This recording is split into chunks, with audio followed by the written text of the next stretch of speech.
It's like a GeekFest Tuesday. That's right. Got another banger right here. Al Mega, your host once again today. I'm joined by my co-pilot, the one, Oni, Lance Lucero of Warehouse 9. What's going on, brother?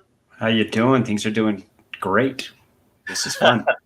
Excellent. Yeah, we're about to talk to an awesome director all the way from France. He got a film on the GeekFest Yr 8. It's called Transfert. It's mind-blowing. It looks beautiful.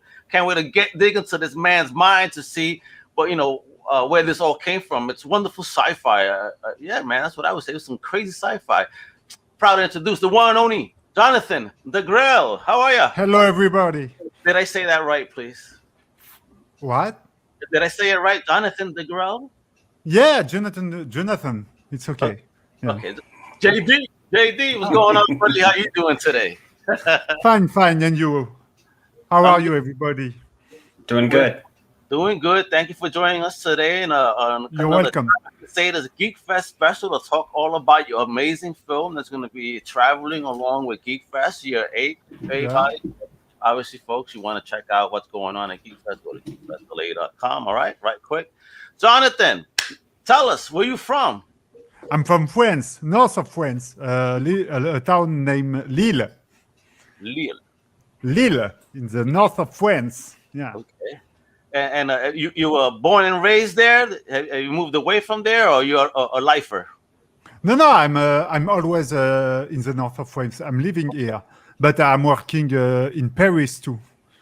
Ooh, nice. Okay, Very nice. So nice. So I'm making movie from maybe 10 years ago. I began 10 years ago to make movie. Oh, really? So where did that come from? What's your fandom like? Like, what started it all? Was it comics? Was it cartoons? Was it movies? What was it? Two things I think was my inspiration. When I was a kid, my father take many videotape in video club. So he was taking all Jackie Chan movie. Okay.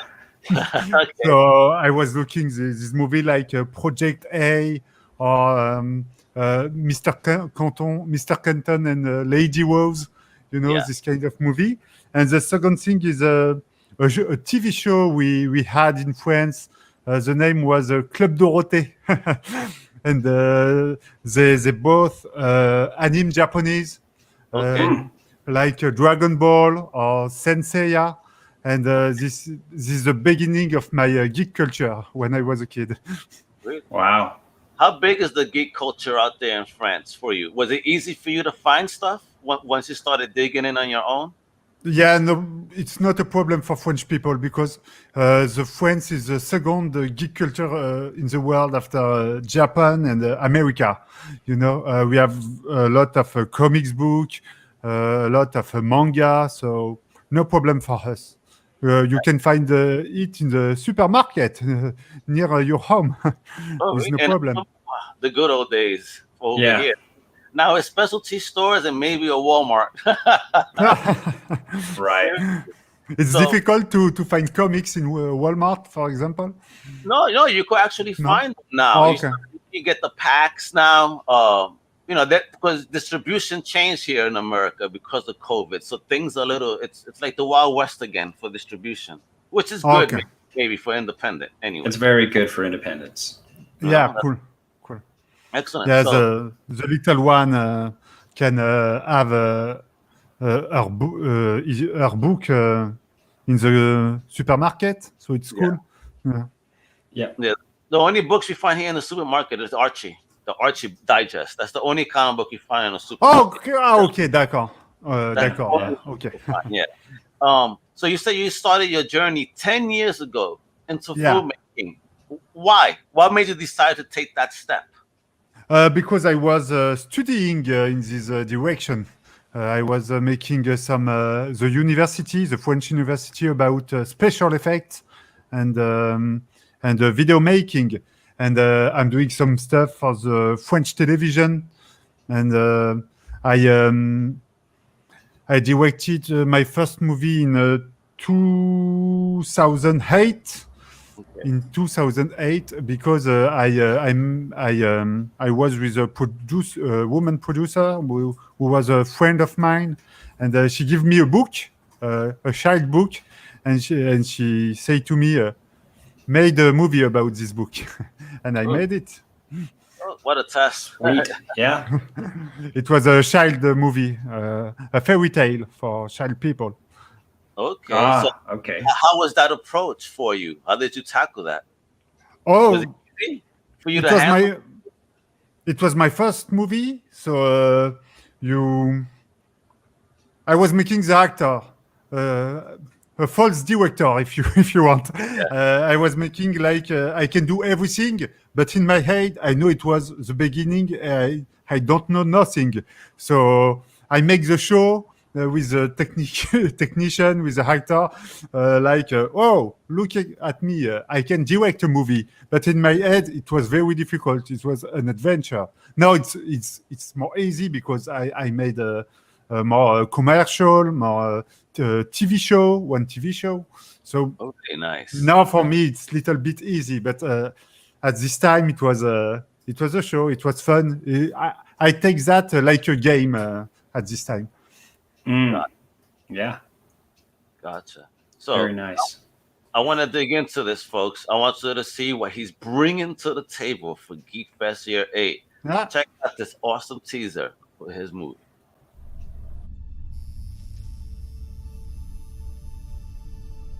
Pourquoi maintenant? Disons que la perspective de la mort vous fait voir les choses sous un jour nouveau. Il faut absolument que vous le rameniez. Aucune trace ne doit subsister. Pourquoi vous m'avez choisi?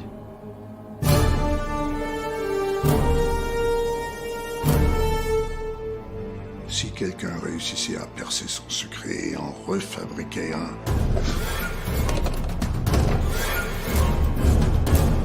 Vous êtes prêts? Allez-y. Comment je change d'avis?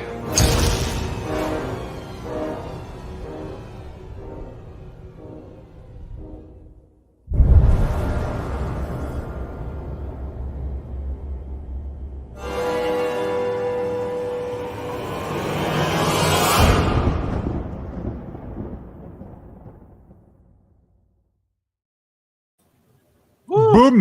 Very nice. Very nice. Thank you. Talk about a tease. My gosh, what is going on there? There's so many things going on. It's just many questions to be had.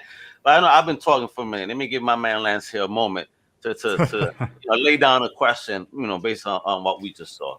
Yeah, I mean, it's very impressive. Good work. Thank you. I mean, I'm glad you enjoy it. Yeah, from beginning to end, even when I'm looking at the opening title sequence, you actually incorporate the story like in a comic book fashion. Yeah, because it was a tribute to comics books and the 80s studio movie. So I want this tribute in the opening credits, like a comics book, and drawing, and with my little hand animate it. Right. It was pretty neat because what I liked about it is that it was relevant to the actual movie. You could see the scientist making the machine. You can see, you could see Isaac in the background. Exactly. Very clever. Period pieces, one though. thing I wanted to do is, I wanted to put the big history, the history of the world, Yes. the history of my movie, so we can see the story of World War II in the opening credits, Which is a good utilization of your narrative. I think it actually shows that you're thinking about it, and that imagery it pushes you into the story. With you watch a movie from beginning to end. That's my theory. So you don't pan the credits even. You're like, okay, even in the credits sequence, you could see something's happening. I liked how that was relevant. And then, but hitting a period piece, period pieces are tough. Why Nazis? Why World War II? I mean, it's an interesting time and it's great fashion, and you can't go wrong with Nazis as villains. I can kind of see it, but from your point of view, why World War II? Why Nazis? if I say to you why I choose World War II for the set of the movie, you will smile because it was a story very very unbelievable. I take some medicine for sleeping, and I was dreaming about a super soldier in World War II. So I take the little book I got in my bedroom for taking notes. And when I wake up, I see I'm writing about World War II. So, and in a short film, bad guys are Nazi is very simple to are not identify because it's very crazy to identify about Nazi. Right, but right. you can, but the movie is very short, only 13 minutes. So in 13 minutes, you see a Nazi, you know it's a bad guy. You know, Right. for the audience, it's very easy to identify a bad guy, a good guy, and a little geek story, serial B movie. You know, a little serial B movie. Right, right, and it works. I mean, it's a hit. You know, you do see. I mean, I'm into that. I could understand the idea of a period piece and why people identify with villainy heroes. It's fun stuff. I mean, a great job on that because that sucked me in. Actually, it was one of those things where Al was like, you know, you want to be on a show. What do you want to talk about? And then when I seen that one, I'm like, you know, that one I want to talk about. You know what I mean? I like the idea of that period piece, and especially, you know, how you composed it. It looks like it's the wide screen. It looks like 235, 233. You went really wide on this. 238. 238. Yeah. You know, what was your idea with that composition, making it that wide? Why? Is it a trend, or was that in the vision? Was that your idea? It was in my head from the beginning because it was my inspiration. Movies like Back to the Future or Indiana Jones, they are all in Cinemascope. So Cinemascope in English is Cinemascope too? A ratio? Yeah, the ratio Okay. 235. I think it's but out here. But if you look some movies like One Upon on the West, Sergio Leone, the ratio is more longer, and because the movie is in a tiny space, a little space, I want a long ratio for the space look like more long, more big. And an optical illusion make something smaller, you know, look larger. It's a question of illusion. All right. You say that better than me.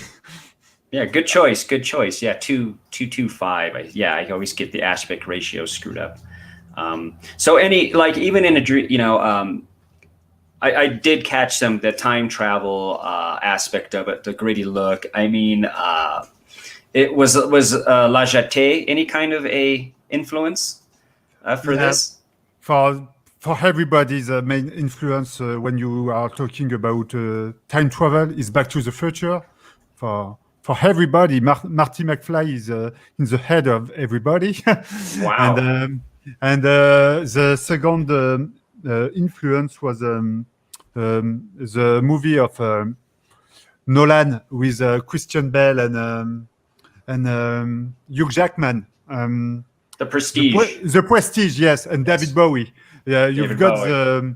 the teleportation with some lightning, and it was in my mind when I create the time travel in my movie. That's an age thing, I think, now, because I went ultra retro with La Jetée, and then it's like, well, yeah, Back to the Future is quite a while ago, and Prestige is a while ago now too. And it was my adolescence movie, so my teenage movie. Sorry. So we are doing. I think all filmmaker is doing a movie. Is making movie. Are making movie for living their teenage influence and their teenage dream, and it was a little bit that with Transfert, and I've got some fun to do it, and I had another tribute, another influence. It was Hellboy. Who? Hellboy from Guillermo del Toro. Oh, okay. Hellboy, you know, with the Nazis, the beginning with the lightning, the opening sequence of sequence of Hellboy. Yep, that sounds about right. Oh yeah. Good stuff, you know. And then, of course, in this era of HD and CGI, I mean, it looks like, you know, with being involved in the television show and having your other shorts, you were juiced in with some pretty good people that were production designers. Yeah, I was. I can use something very. I can say to you something very incredible for the set design. The set designer was alone. He did all the movie alone about the set design. Yeah. Wow, really? Yeah. Well, that's your modern movie maker. You put your hands in everything. You know. His name was Patrick, and he was. He passed away last week. So, it's not. Oh, that's terrible. Yeah, Sorry. yeah. I'm sorry. It's like that, and it's life. But it was a genius when I see it doing all the set alone. Wow, you know, it was a electroshock.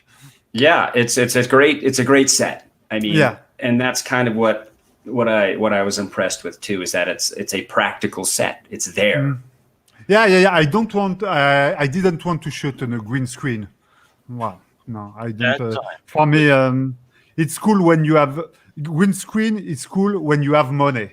If you don't have money, it's more easier to build something. Right, and that goes right down to the costuming. I mean, you know, the costumings looked great. I mean, the uniforms and all that. I mean, was it? I mean, obviously it's design, but was it constructed from scratch? Was it thrift store? Was it modified? How did you guys come up with it? We made all, and I want people can see the dust in the costume design. You know, people say Burk, the costume, the suits are dirty. I wanted we can feel that, and the makeup too. You can see Isaac is very dirty in his face.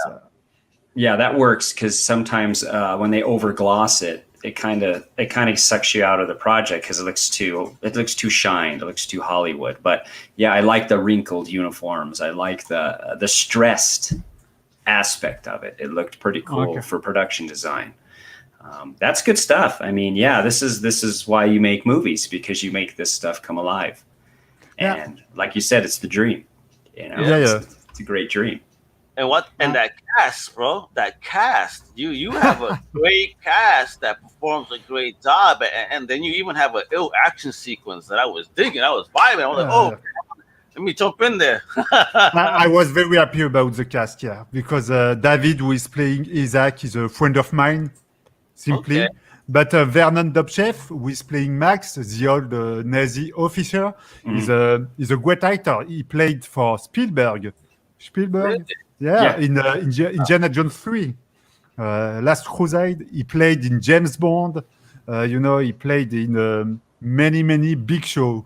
So when I call him to say, you came in France for playing in the cold, in the old factory in the north of France, he said, okay, no problem. So it was good. I was very happy say yes to my movie. It was an honor to have him.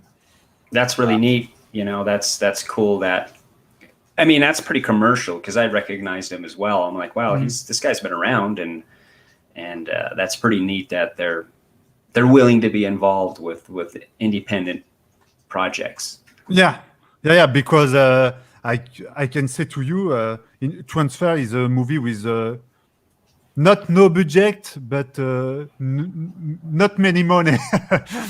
It's a little movie for a sci-fi short film.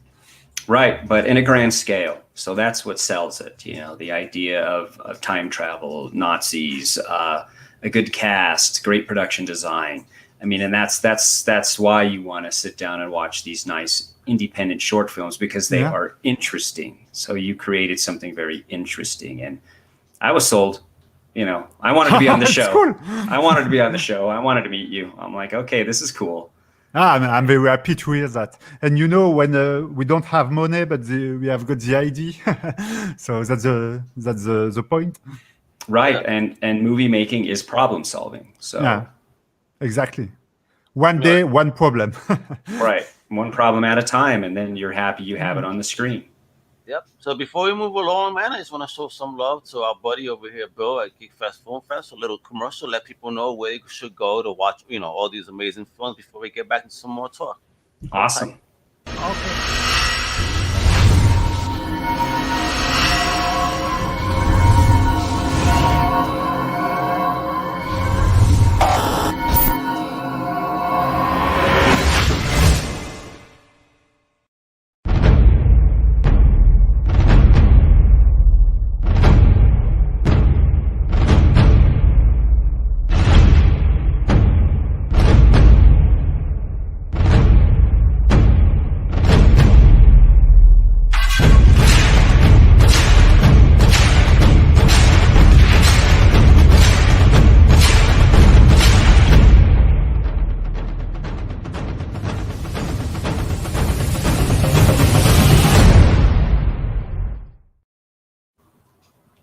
Shout out to GeekFest. Yes.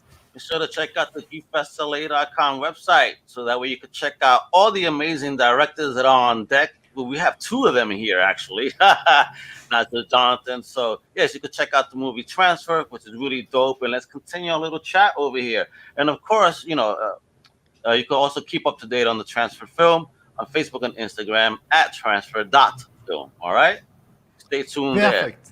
All right? Yeah. So Jonathan, man, what was the process like in directing the film? Like, what type of equipment did you use? How long did it take you to create this film? Many times. We made 4 years for making the film. 4? Yeah. Wow. Yeah. Mm-hmm. 6 days for shooting with a wet dragon camera, and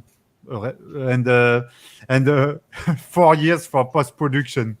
Because special effect, many work about the sound design too. Okay. So and no money, so time. it's the equation, Gotcha. Right.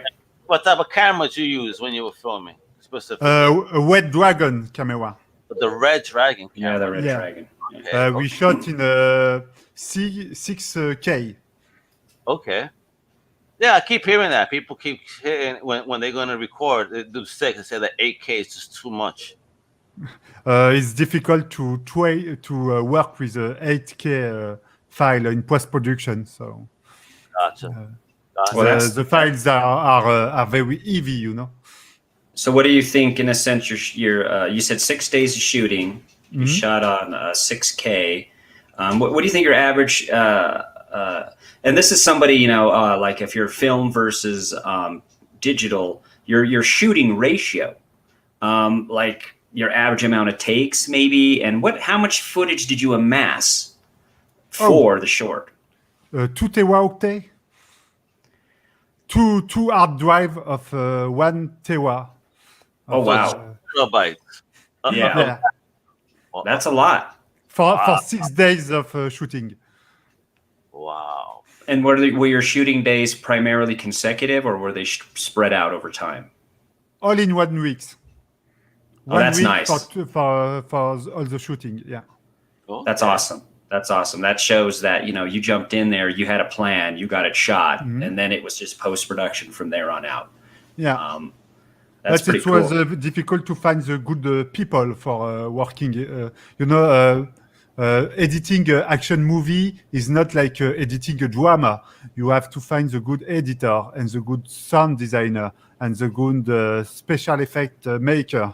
So it's I take many time to find these good people.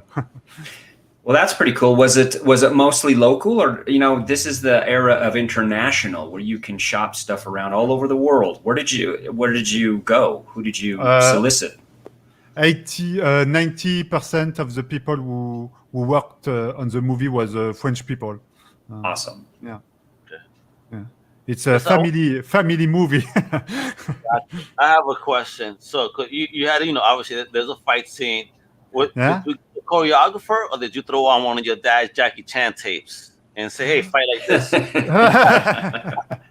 No, for the fighting, it was a very, very interesting story because I was fan about a man called Manu Lanzi. He's one of a big fight choreographer in France. He was working on a movie named Brotherhood of the Wolf, who is a big geek French movie in the 19. And my dream of a teenage people was to work with him. Okay. And he said yes to come to my movie. So I was wow, too cool, man. That is cool. That's a difference that I'm noticing, versus US and overseas, is that sometimes the US isn't entirely embracing. Oh. You just can't call your heroes, or you can't. Yeah, you can't do that.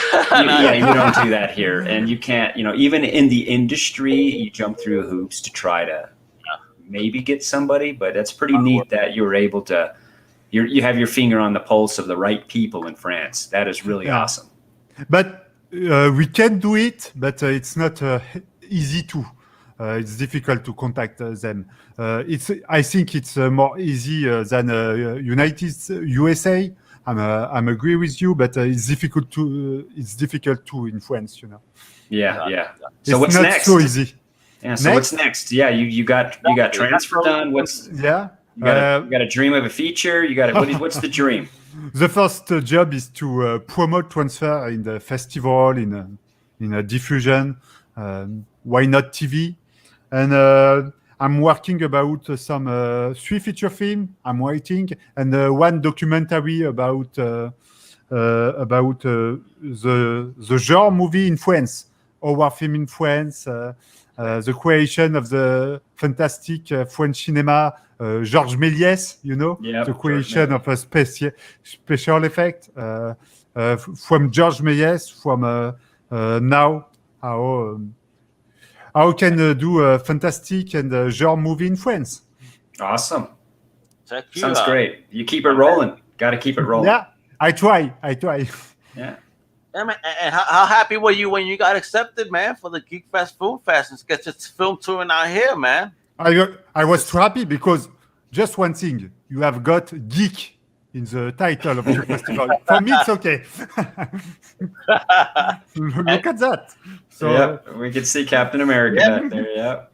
Gotcha. All right. So before we go, man, I want to tell you that I appreciate your time, man. I want to thank you. It was a pleasure. Thank you. As a fan, for you to take time to create things to keep us entertained.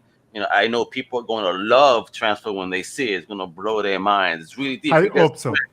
And I definitely want more of this world Transfert. I mean, man, come on, bro. I want to know more backstory about the guy. Like, wait a minute. Ooh, that's interesting. What happened in between then? I mean, it's meaty. There's a lot of meat there left to go. All right. So since I see you have Captain America back there, is he your favorite Marvel character? Not especially my favorite character, but my favorite Marvel Cinematic Universe film movie. Okay. All right. So what is your favorite character across any genre of all time? Oh, can I say 2 characters? I'll give you 2. Hellboy and Son Goku from Dragon Ball. Excellent. There you go, folks. So, folks, once again, so you guys know, very important, stay in tune with what Jonathan got going on Facebook and Instagram at transfert.film. All right? Stay tuned. Check out everything he's got going on. And, of course, please visit the GeekFestLA.com website so you can check out, where you could check out the film Transfert, amongst many others that GeekFest got going on from a whole pool of amazing creators, all right? So, Lance, thank you for your time today. Jonathan, you too. Bless. Keep on making movies, bro. You rock. Thank you very much. Awesome. Thanks to you. No, thank you, brother. With that, I'm Mega Huepa, para que tú sepas. Hasta la próxima, mi gente.